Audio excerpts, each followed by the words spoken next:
Ready to roll. Mid-State Mile, Ultra Crude Podcast. Fresco. Didn't see that coming. Yeah, look out for the excitement. We're back with another episode of the Ultra Crude Podcast. I am Big John. And with me, as always, the fabulous, the lovely, the amazing BMFJ. Hello. Hello, everybody. This is BMFJ. Oh, wow. Is that what I sound like? Sometimes you sound like that. Doop. How you doing today, BMFJ? Oh, any better than I'd be you. Well, there'd have to be two of me then. Hold on, I gotta check something real quick. Yeah? How are you today? Gosh darned exhausted right now. I got up at 3 o'clock in the morning. What'd you get up at 3 o'clock in the morning for? Well, our good buddy Gabe Cross, founder of the Scallywags down there in Connorsville, Tennessee. I'm looking it up right now because I kind of Connorsville or Cornersville? Cornersville. Yeah. Cornersville, Tennessee. It's down by Lewisburg. That's out there in the. Yep, I'm gonna do it. Hold on. That was me. We made an agreement to not do that or try to do it less, and then I just did it a whole big bunch. So Gabe has a Fallen Warrior Foundation nonprofit. Today is obviously Memorial Day, and he has a memorial run he puts on across the county down there. And so I went down to help out and crew and experience part of that memorial, and it was an amazing event. The communities along the course, the community support was really, really awesome. It's kind of, it's easy to think of the beginning of pool season and barbecues on Memorial Day, but it's just so much more than that. And it was awesome to be a part of it and just take it all in and do something that kind of matters. Yeah, they got a great group down there. I really wish I could have made it out for it. 3 o'clock in the morning. But again, 3 o'clock in the morning was did wake up at 3 a.m. Yeah, you tried to wake me up. I did. And to be fair, like you had planned this before. I was going to. Yeah, I was pretty sure you were going to be busy. But I wanted to jump in and help, and it's so funny because I remember like 3 a.m. last Saturday, I was up and driving in the middle of the night, and just how normal like when is this a normal thing to get up? And of course, obviously, that was for Curl Jewel, and this was for Fallen Warrior Foundation. Gabe's going to be at Mid-State.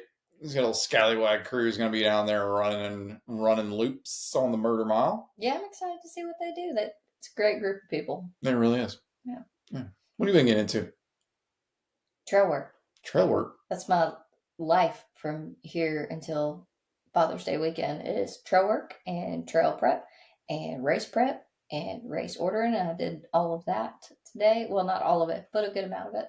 So, all things Mid-State. Yes. It's Mid-State focus. And school starts tomorrow. Oh, good grief. You got schooling again? Yeah. I thought we were done with school. No, school's not out for summer for me. I took summer classes. School's out for the summer. What are you taking this semester? Psychology. That's a good time. Anatomy and physiology, and I gotta look at the other one. It's body running related. Anatomy and physiology. Yeah. And psychology. Mm-hmm. We should have some good talks this semester, I think. Oh, should we? I don't know. I feel like we have good talks. We're going to go head, shoulders, knees, and toes? I hope there's a jingle in your course packet. I doubt there is. But then they're just not teaching it like they need to. Where's Sesame Street at? I could use Sesame Street as an adult. If they could come around and explain some things to me. Sure. We lost Mr. Rogers too soon. We did lose Mr. Rogers too soon. He was legit. He needs to come back. But Big Bird can get fucked. The millennials need him. Now more than ever. Yes. Where's Mr. Rogers? Yeah, it's all hands on deck for the Murder Mile. There's, I think, no overstating how much damage was caused with the first week of April storms. Yeah, that weekend at Big Al's, I mean, I walked around going, oh, this is fucked. And I still walk around going, this is fucked. It's less so now. Yeah, there was a lot of work you did. It was great. We did. Realistic. Everybody did work. There was work going on. Yeah, I mean, I'm quite impressed. Just the realist in me, and as I go further up the hills and see the stuff, I just go, we have done so much work, and it's still just fucked. It's quite possibly a more challenging course this year. The race has gotten too easy, I think. Yeah. The hills just aren't hilly enough. People are crushing vert. They're like they're Tic Tacs. People are thousands of feet, popping them like they're fresh mint savers, like they're Mentos. There's a Mentos commercial with elevation game training, just waiting to be made. Yeah. Mentos fresher. Remember the guy used to like go through the car with the Mentos. It's okay. I can do really awkward things in public because Mentos. Yeah. Yeah, I remember that. I hope we're not the only ones who get that. Yeah, lots of trail work. The pavilion's done. The pavilion is done. That's the big news. I mean, it's not like painted, but it is constructed and done. I didn't know it was going to get painted. Yep, and I told you it's going to get painted. Maybe not this mid-state. I don't think it's going to get painted this mid-state. Probably not going to get painted this mid-state. I'm going to go ahead and call that. Nope, not going to get painted this mid-state. Because remember, we had the whole conversation about the paint sprayer, and you're like, oh, yeah. I was like, no, I'm going to get a paint sprayer. And you're like, oh, you want to do that? That was the whole thing. And I went, I have other things I want to paint, so I'm going to get a paint sprayer. Hey, you can paint whatever you want with that paint sprayer. Damn right I will. Step out of your way. Please do, or I'll paint your face. I don't think that we need to get violent on this particular episode of the Ultra Crude podcast. I do it all. How about you love me? How about you want to do that? I do. Kindness. How about you want to do kindness towards me? I want to do kindness every day. Instead of saying, I'm going to paint your face. Yeah, face painting. People pay a lot of money for that. You're going to make me a tiger? Wow. Is that what a tiger sounds like? That's not even close. Yeah, well, the cats are going to start yelling. Okay. Well, do we have any... I mean, is this it? Is this all we have going on? I mean, it's a lot of shit, but, I mean, the people don't care about that. I think you had a little... Calm down. Yeah, so, a lot of rain devastation. What happens is when it rains, the water runs downhill and finds the lowest point, and it creates, washouts and gullies and giant grooves in our trail system. It is the curse of having a monster hilly course. Yes. And a very short length. Yeah. So yeah, those nice buffed out trails of mid-state of yore might be lost to the wayside, but we're working on them. We're working real hard. They're going to be as best as we can get them. Yeah. By far. Next year will be better. Yeah. We'll invest in some equipment, doing some really heavy stuff. But this year, the big thing was the pavilion. I like that. That was the big investment. I got eyes on a mini excavator. There's no telling what I can't do with that. I'm sure. You got eyes for everything. Eyes for you. Well, yeah. I'm talking about when it comes to machinery. Things that go vroom. I like things that go vroom. Need more vroom things. Mm-hmm. All right. Well, trail work is not very exciting to talk about. No. All right. Well, let's just get into it then. So last week you ran Cruel Jewel. Mm-hmm. Have you processed all that? How is your post Cruel Jewel week going? Like, how do you feel? What's that looking like for you this week? You've taken to sleeping. I know. And slept. And you took to the bed. Yeah, the first couple of days afterwards, I actually felt pretty good, not tired or anything like that. But it seemed like once the muscles had kind of healed, my body switched into, balancing out hormonally and catching up on the sleep and doing a lot of the stuff. You haven't been real ornery. No, but it's doing and correcting the things that, like, you don't have a gauge for. Mm. And I always tell people, especially after a big thing, like, give yourself that 7 to 9 days, and sometimes even up to 2 weeks, to let your body have the rest that it wants and to feed it the fuel it wants and like really listen to it and give it what it's asking for. And for me, that was sleep this week. I mean, I took naps. I fucking hate naps. I fight sleep. I'm a sleep fighter. You hate, there's nothing that you dislike more than going to bed. Yeah. Like every single day, it is like a surprise to you. This is no joke. Like every single day, I go to bed every day. most days, if I can help it. You know what I mean? Mm-hmm. But every day when it's time to go to bed, what, what do you mean? We went to bed yesterday. Why do we have to do it again today? This is horrible. I don't want to go to bed. Well, and even in the Sunday, Monday following cultural, one night I went to bed at 1 o'clock. The other night I went to sleep at 3 o'clock. Oh yeah, like, you I got was into so the dysregulated.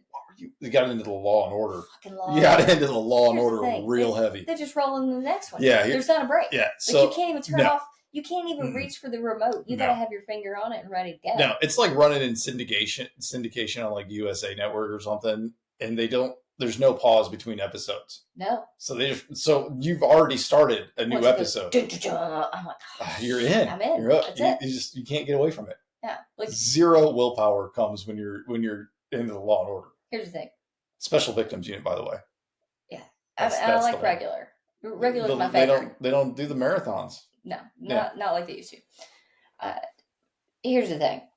When you're in charge of the remote and the shows that we watch, you turn it off. When I am left to my own devices, there's a reason I don't watch TV. I turn it off when it's time to go to bed. Yeah, can't do it.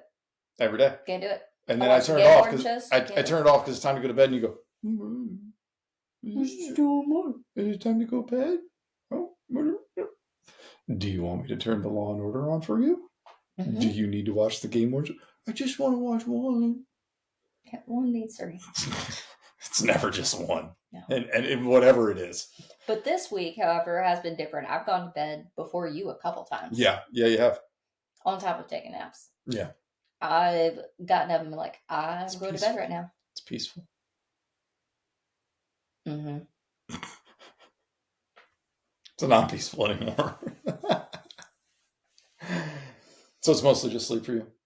Yeah, mostly sleep. I was, before the raise, I'd said it'll take anywhere probably between 33 and 36 hours. Obviously, it took a little bit longer because I decided I just had no desire to make myself run, and that's on me. But in hindsight, I'm getting ready for URA 100, and I said I want to come out of Cruel Joel feeling good, which I do, and completely injury-free, and feel like in the next couple of days I want to start running.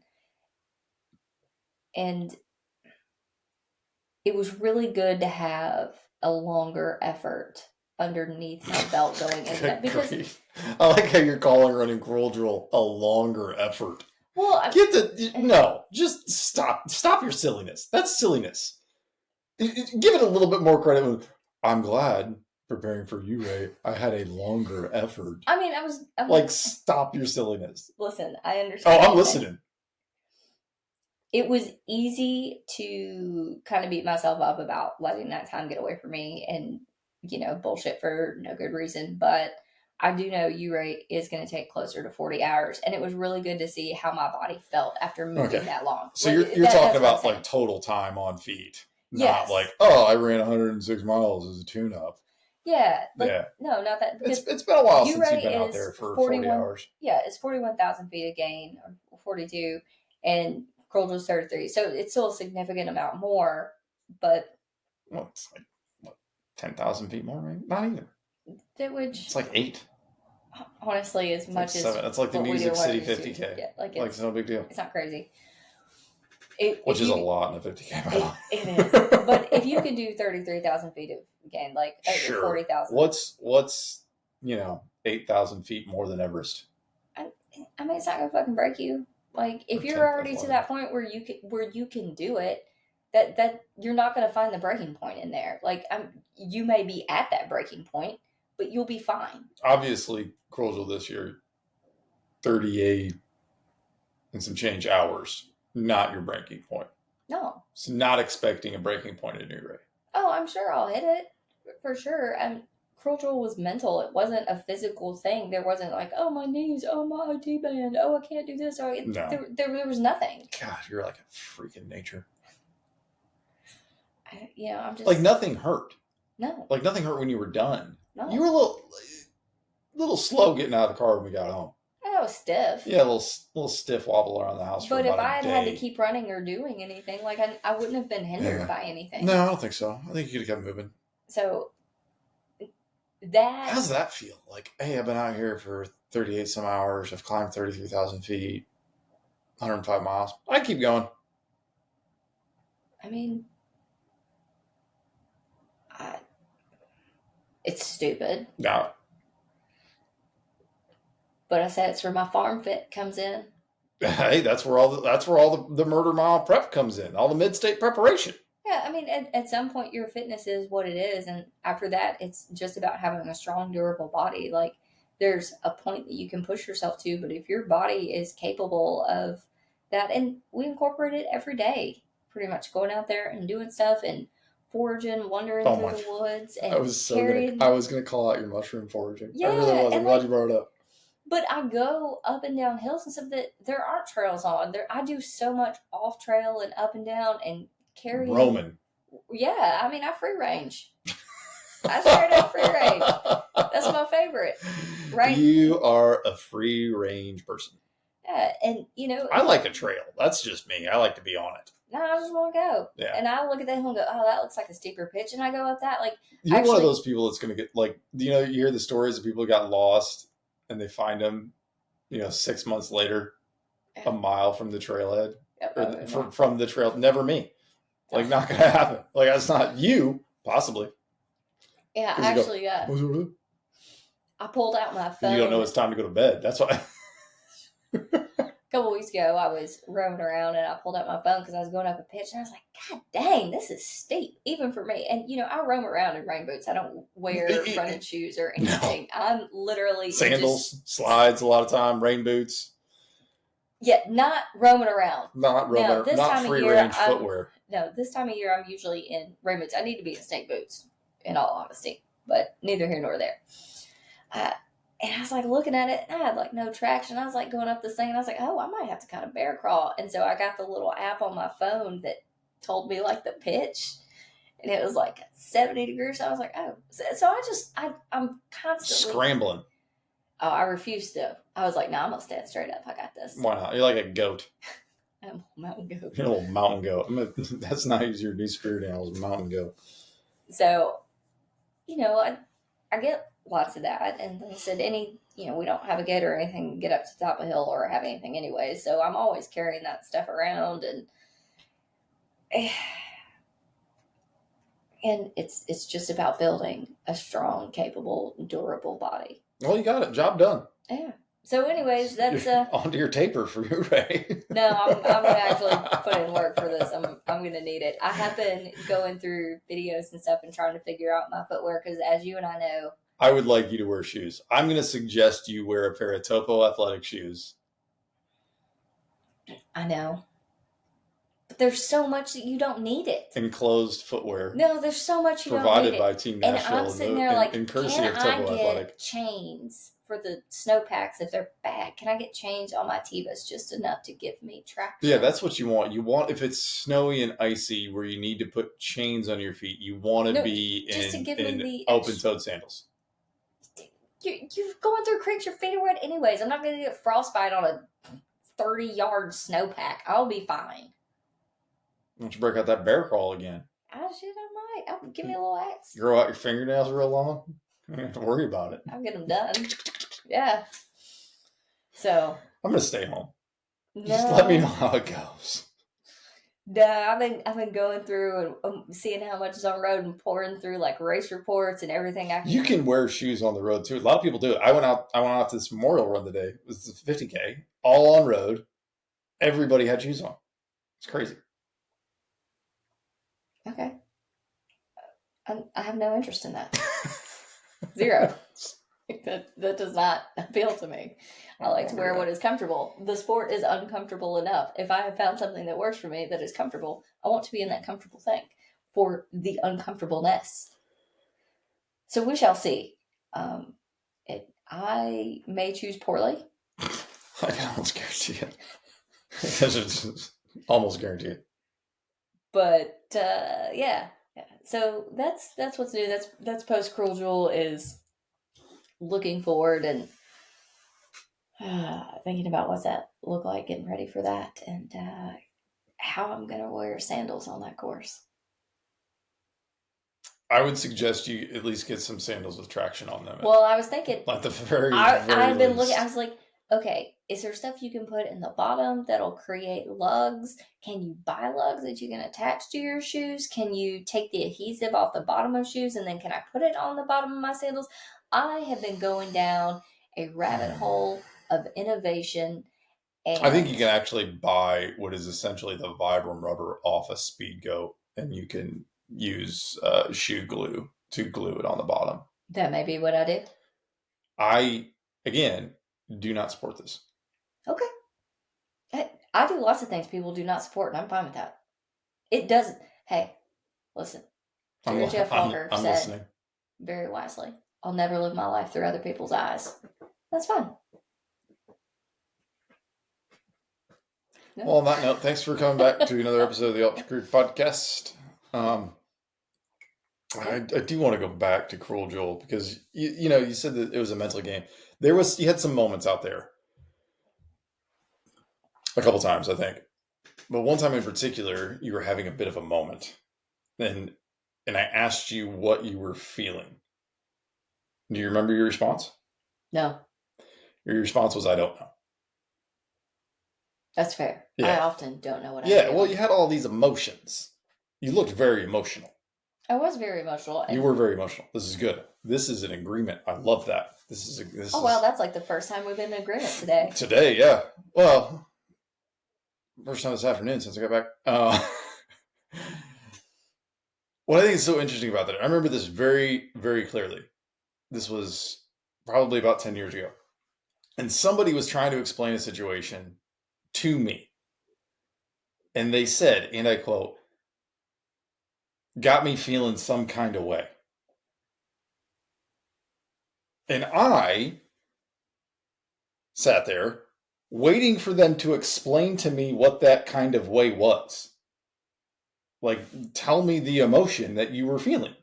Because you're expressing to me this situation made you feel a certain way. Like, but they couldn't do it. They didn't have the language to pick an emotion. Like, all they could do was say, feeling some kind of way. Which then, like, it was in the American lexicon for a while. Like, if you had something going, if you're angry, mad, sad, upset, I don't think people said it when happy so much. But all these kind of negative emotions, contrarian emotions, they just go, feeling some kind of way. Well, just like, are you mad? Are you frustrated? Are you upset? Are you hurt? Like, what is the emotion? And we've done this a giant disservice to ourselves, and I think the population as a whole. We've lost the ability for language a bit. And I'm not a linguist. I'm not a learned doctor or anything. But I can differentiate between happy and sad, frustrated and angry. But we've reduced our emotions in language so much that I don't know that we can identify them anymore. There was, vibin was going around for a hot minute there. I have no idea what that means. People would say, we were vibing." What does that mean? I don't understand. I think it means just feeling good. But that's so vague. And then now it's vibes. People just say it's giving or something. Like, we've lost either the will to explain things, how we feel, what we think, or we've lost the entirety of language to be able to do it. And we reduced it to like just a very pre-elementary level where we can't sort our crap out. And so when you were going through this bit of a spell out there, when you were having that moment and you weren't able to identify it, I don't think it's because of a language. Oh no, I had lots of language. I was not running short on language. I'm not saying that like you were unable to come up with the words, but I think it was mixed in such a way where you couldn't readily identify like the main contributors to it. Have you thought about that since? Like, can you identify those emotions now, or have you just completely forgot this portion and we don't look back on it? Yeah, no, we're eyes. Eyes for it. Okay, yeah, I was afraid of that. That doesn't help my case at all. But more than anything, I was also tired. I'm sure I felt a lot of things. Yeah, but then I realized, like, do you know how many emotions are out there? There's a lot. Have you ever looked at the emotional guidance scale? I googled how many emotions. I expected there to be like 7. No, there's a lot of emotions out there, which I think is crazy because I can't probably name that many. But the value in knowing what they are and being able to identify them through like reading or just talking to people Mm-hmm. that actually have the language and they don't just respond to you feeling some kind of way or vibes. Like that's the stuff that gets you through everyday life. And if you do this work through therapy or talking or reading or whatever it is, and then you get in a situation where you're now depleted of energy, of sleep, of calories, of electrolytes, when your body is in such a state and you're in one of these spells, as you found yourself, Mm-hmm. and you're overwhelmed with a mix of emotions, well, the greater your odds at identifying what emotion you're feeling, the better we can address it singularly and move forward. Are you angry or are you frustrated? Are Mm-hmm. you sad? Why are you like what are you sad right now for? Are you sad because you're not doing? But you know what I'm saying? Like it's hard to. I think, and a lot of times we go out here and we do these endurance sports, we make these long efforts, in part to meet these places, to push and pull within ourselves some of this to the surface. But if we haven't done the work outside of the event, outside of running, outside of running 50 miles, Mm-hmm. we're never going to be able to identify what crap is coming up within it. And then we just stuff it down because we don't know what to do with it. It's very interesting you say all this because I was going to say there's probably about 24 I've emotions. seen Turns that out, picture before, yeah. yeah, I'm sure you've sent it to 22. me. So, yeah, I also have it on. I think our finals are just like our Yeah. athletes thing. It's something I've sent out. So the emotional guidance scale is the 22 different emotions, and it helps you if you can identify where you are to move up or down. So if you want to go woo woo, that which I See, like some of that's that. not an emotion. We got to identify. We got to take the woo woo out of our lexicon and put in actual words that we can use. But if you want to identify how you are, then that's how you know if you are moving up or down that scale. Right. And you were moving down the scale. yes. I haven't, from a distance, you were definitely going down. You know, at the top you have your love, passion, happiness, belief, optimism, hopefulness, contentment. And then contentment is when you start to move down, and then you go more towards boredom, pessimism, frustration, overwhelm, disappointment. And that's where we see people a lot in the deep miles. Yeah. And if you can identify where you are and you use this as a tool, then you can work to bring yourself up or down. And now after disappointment, then you get doubt, and that's when people start quitting. You get worry, oh, what are people going to think if I do this? Then you get blame, and you're starting to blame, well, if it wasn't this, if it wasn't that. And you see that a lot in race reports. And then you move down to discouragement, anger, revenge, hatred, jealousy, unworthiness, and powerlessness. So we see this a lot in ultras, as we were saying. Oh yeah. And you know, it's very interesting because you think, oh, we're just in a low, but if you can identify what you're feeling in that low and know what the feeling above it is, how do you get yourself to that? How do you get yourself to, okay, you know what? Now I'm angry. All right, so maybe if I can move this, and you can get yourself back to a good place. Well, and too, like if angry is all the way at the bottom, like you went through a range of things before you got there. Yes. So like boredom is kind of like right in that middle thing. If we can figure out that it's boredom isn't like it can probably manifest in a lot of different ways like, I just don't want to do this and present differently. But if you can just pinpoint like, oh, it's going blah, blah, blah, blah, blah. I'm just bored.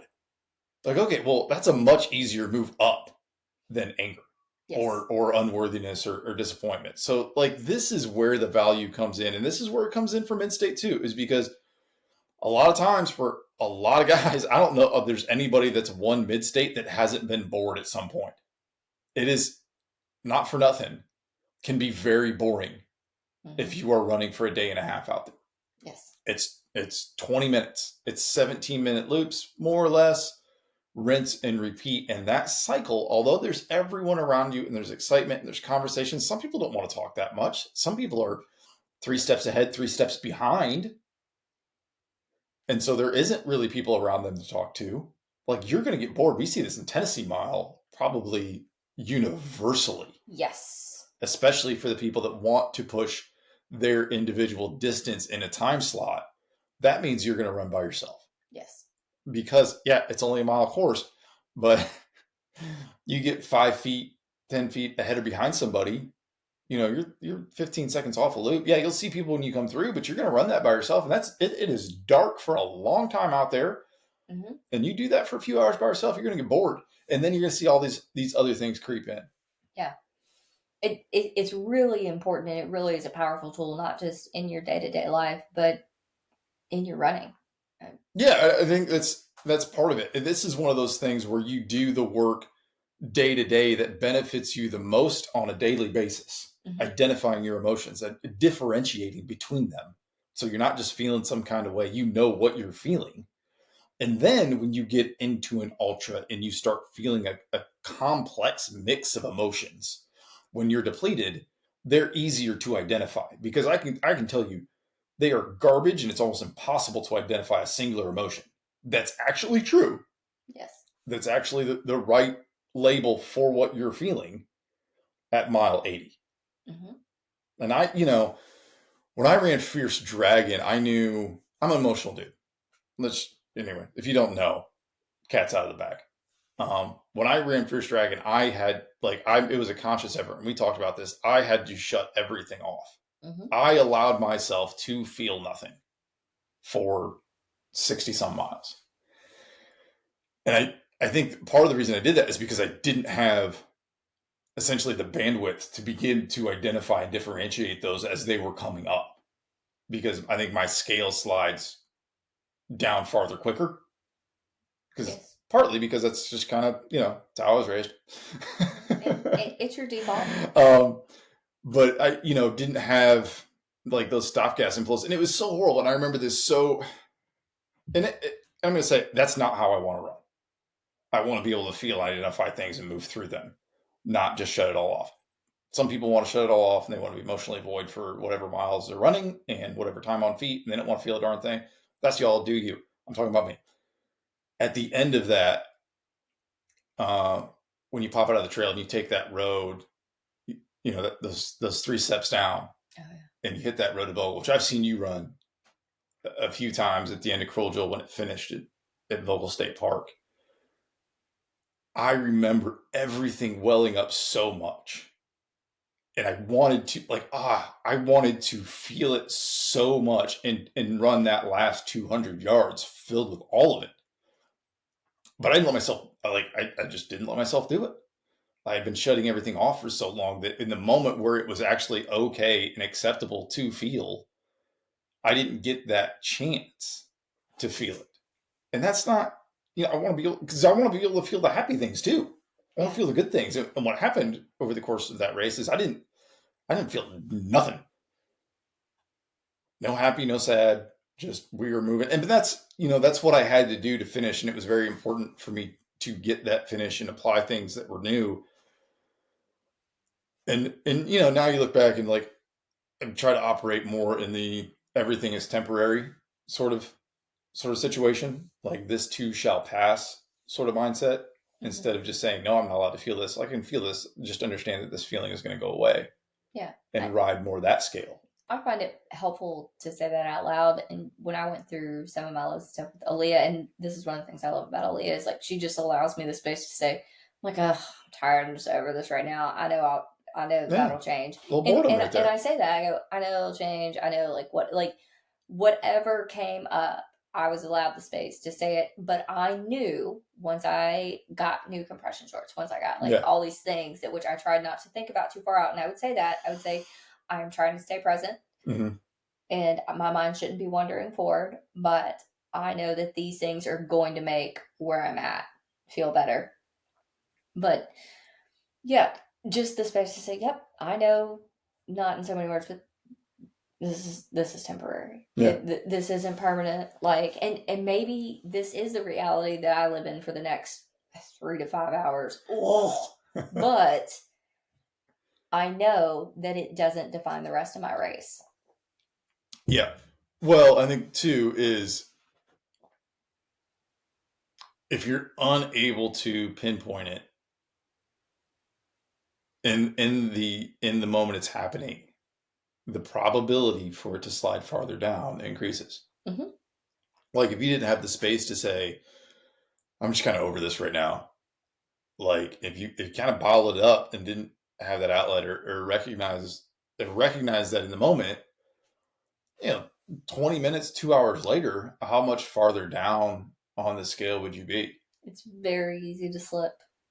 And I think this is what, all right. So I don't go home to visit the folks as much as I would like.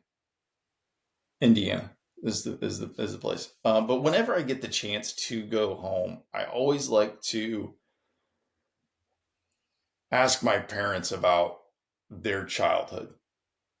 What was it like growing up? Like, what were, 20-year-old, 25, 17-year-old, like, what, tell me stories. Like, just, so I always try to like ask leading questions, and kind of get a little more insight to just what their life was like, before they were married with kids. And I did that, and I learned something, like, just kind of awakening the last time we were there, and maybe it was time for last time, I'm not sure. um I don't know a lot of guys that don't struggle with anger, or at least don't identify that emotion. We see this a lot, kind of in ultra running, especially when the race doesn't go well. We see guys that are angry, and my dad was none different. Like, he wasn't immune to that at all. But what he did at a very early age, I say early now, younger than I am now, is he recognized that he was angry, and he chose to do something about it. He was able to identify, hey, this is the emotion I'm carrying around. This is the emotion I don't want to carry around anymore, and start working his default back up that ladder. And I knew that. I'm very grateful for that. What I didn't know was how generational it was.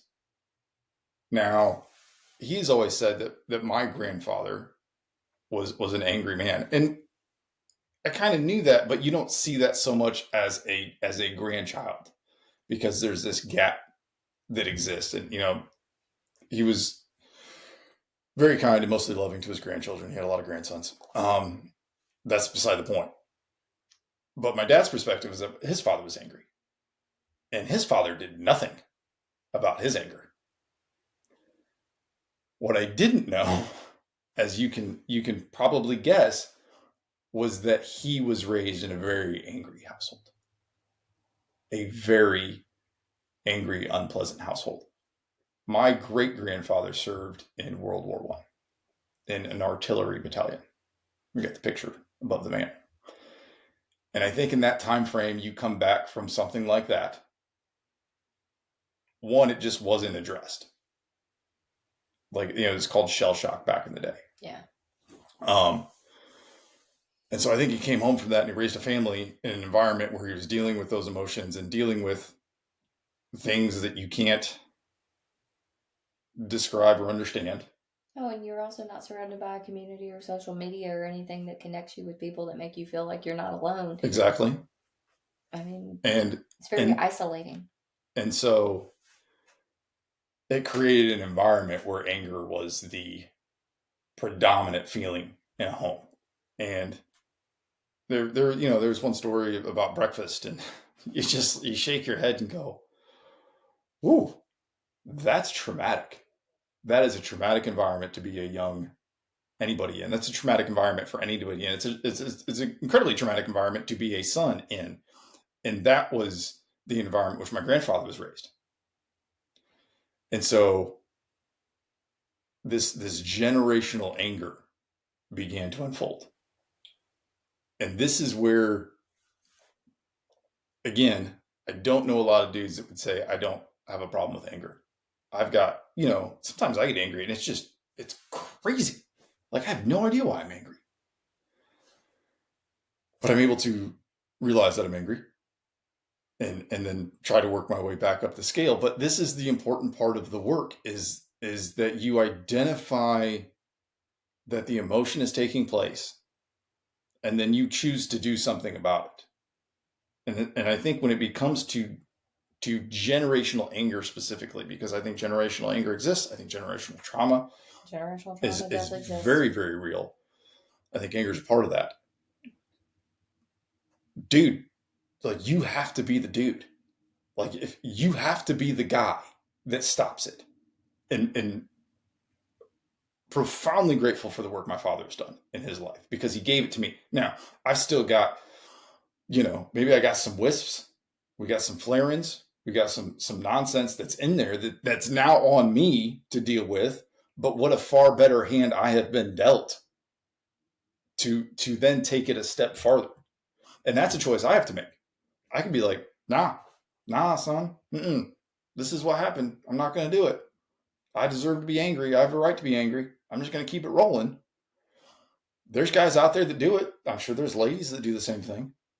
But I think it's a more predominant male emotion. But you have to you have to be the dude that says, I'm not going to pass the anger on anymore. Or whatever it is you're carrying around. Whatever bottom tier, bottom rung, bottom ladder emotion that you've got that's been passed down to you that you were dealt a crap hand and now you have to deal with. You have to be the guy that identifies it and chooses to do something about it. And it doesn't mean that you have to get it perfect. It doesn't mean you have to be right every single day. We're not looking for perfection here. We're looking for progress.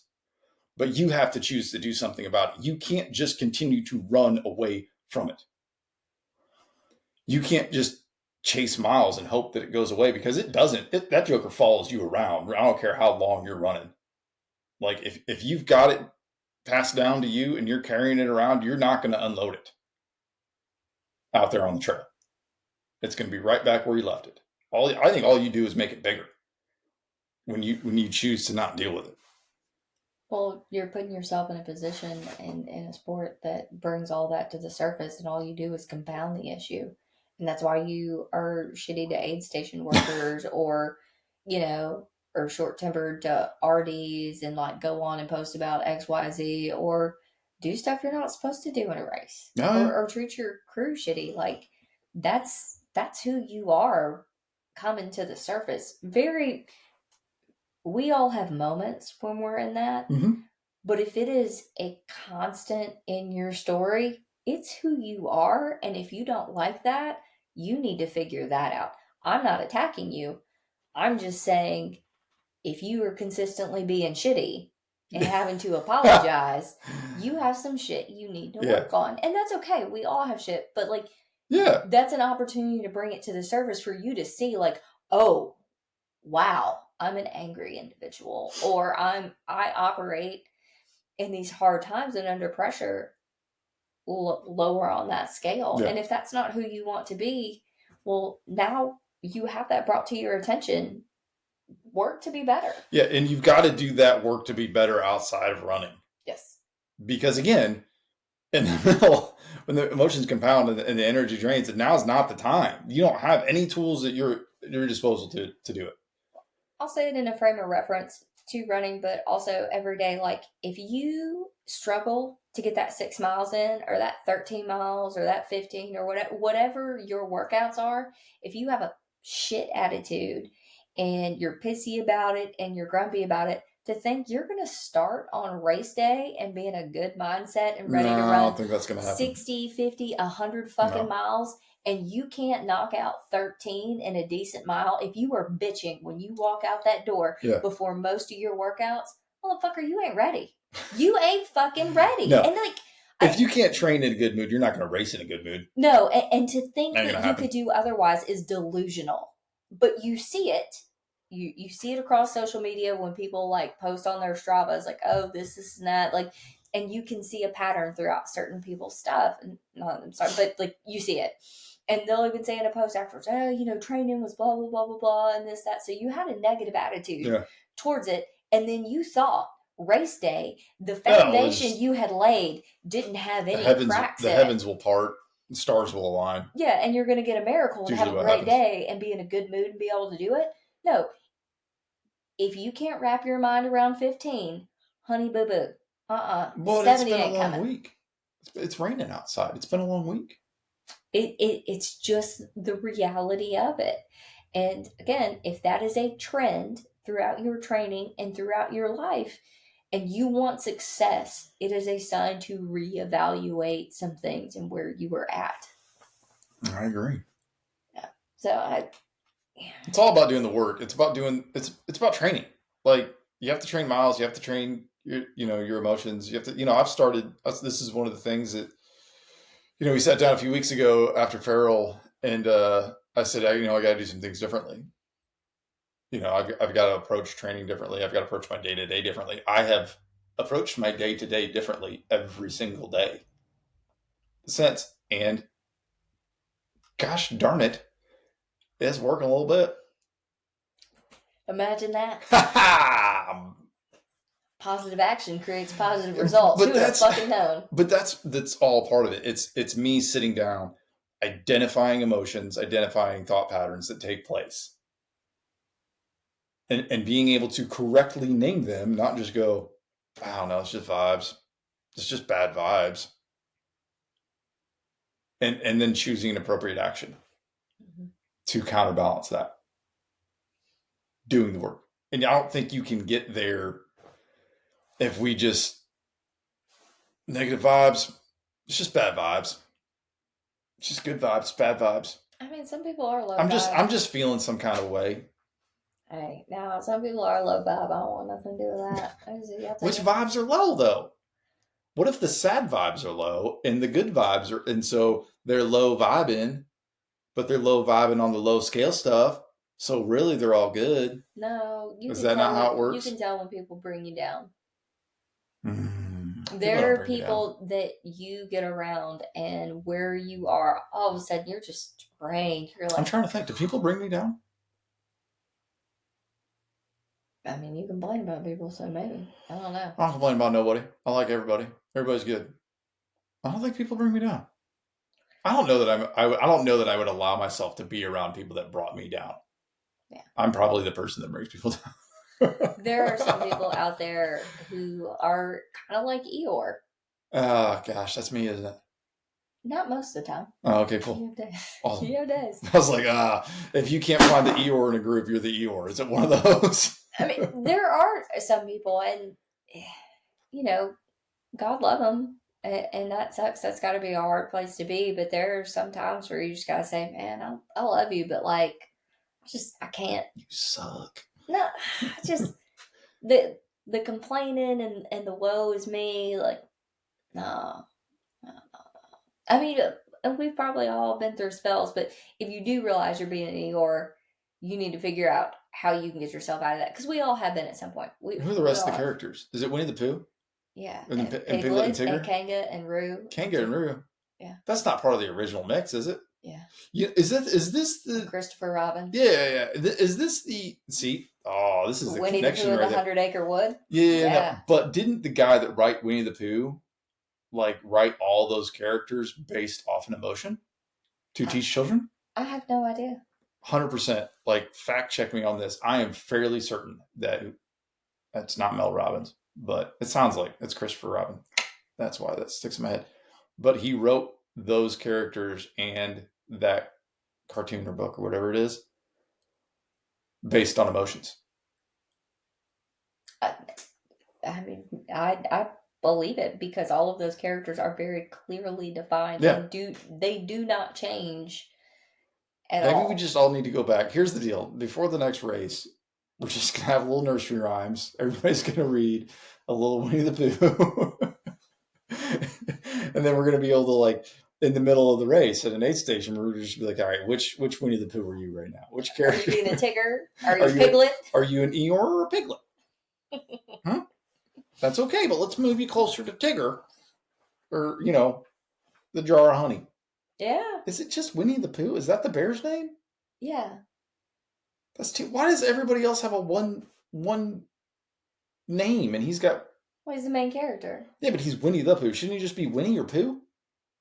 The main character always has extra. That's too many. I don't like it. Nope. You got Tigger, Eeyore, Piglet, Kanga, Roo, and Roo, and you got Winnie the Pooh. Pretentious. Yeah, you should write them a letter. You should be like, hey, your wildly successful thing is shit. Your international success? Nah, garbage. No, I'm not saying that. I'm just I think this, I would like a simplification. I think people just call him Pooh. Yeah, they call him Pooh Bear. I can get behind that. I can get behind Pooh Bear. Yeah, that's what they call him. I'm glad you can get behind that. Good grief. All right. I don't know. I think we've droned on long enough. Listen, ladies and gentlemen, do some freaking work with your emotions and learn like, let's get language back in society if we can. We've got self checkouts. We've got the time to bring language back and begin to correctly identify and learn what these emotions are. And I feel that it's lost. Um, it quite possibly could just all be lost on these generations coming up. And here's the thing: is that there is a very real purpose for these emotions, and there's very appropriate times to feel that. And I remember having these conversations with young people, and just feeling and they were expressing that they have anxiety. Now, anxiety is a condition. Anxiety as an emotion is important, and every time I'm just like, well, do you have anxiety or are you anxious? Mm-hmm. I think quite possibly you're feeling anxious right now, which is very important to feel. Like what you have in front of you, what thing that you're about to do that you've never done, this is a normal, healthy reaction to have. This is okay. But I think we're losing it on a younger generation where we're just stripping emotion away and we're kind of pushing against everything that's uncomfortable.